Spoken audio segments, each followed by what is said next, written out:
Hi, my name is Aaron, and in this video we're going to be talking about the different types of epithelial tissue and its functions. So, epithelial tissue can be divided into three different divisions. We're going to have squamous, cuboidal, and columnar epithelial tissue. So first, we're going to be starting off with squamous. So, for squamous epithelial tissue, you can have two different types.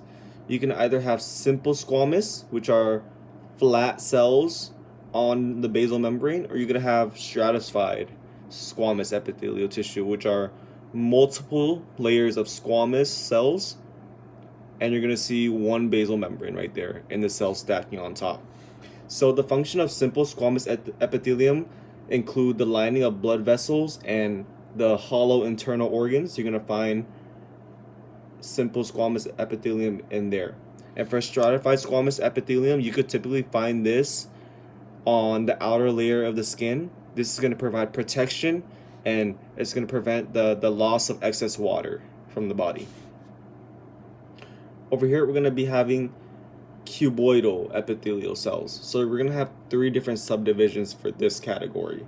We're going to have simple cuboidal epithelial tissue or cells. For the cells, we're going to have one layer going through of cube cells under the basal membrane. For stratified cuboidal, we're going to have multiple layers of cube-shaped cells on top of the basal membrane. And we're going to have transitional epithelium, which are multiple layers of cells of varying shapes.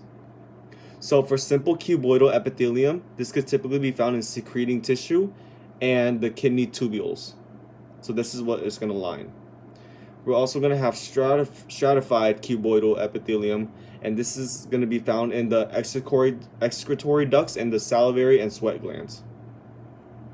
We're going to have transitional epithelial tissue, and this can be found typically in the lining of the inner bladder for transitional cuboidal epithelial. And for the last subdivision, we're going to have columnar epithelial tissue. We're going to have simple columnar, which are one layer of column-shaped cells. They're going to be longer than cuboidal. We're going to have stratified columnar epithelial, which are multiple layers of this columnar-shaped cell. And we're going to have pseudostratified, which is basically one layer of cells that look like multiple layers. So as you can see here, even though it looks like multiple layers, it's just going to be one layer of cells. And the function of simple columnar epithelial, this is going to be used for absorption in the intestines. It's going to have cilia and microvilli for this one. For stratified columnar epithelium, you could typically find this in the mucous membranes, and it's going to be protective and mucus secreting at the same time.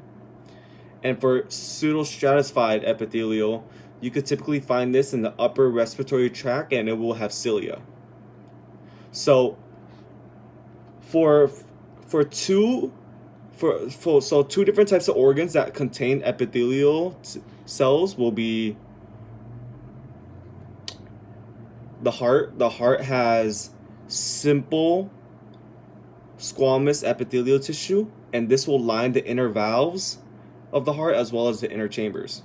And for the lungs, we're going to have simple squamous epithelial tissue as well.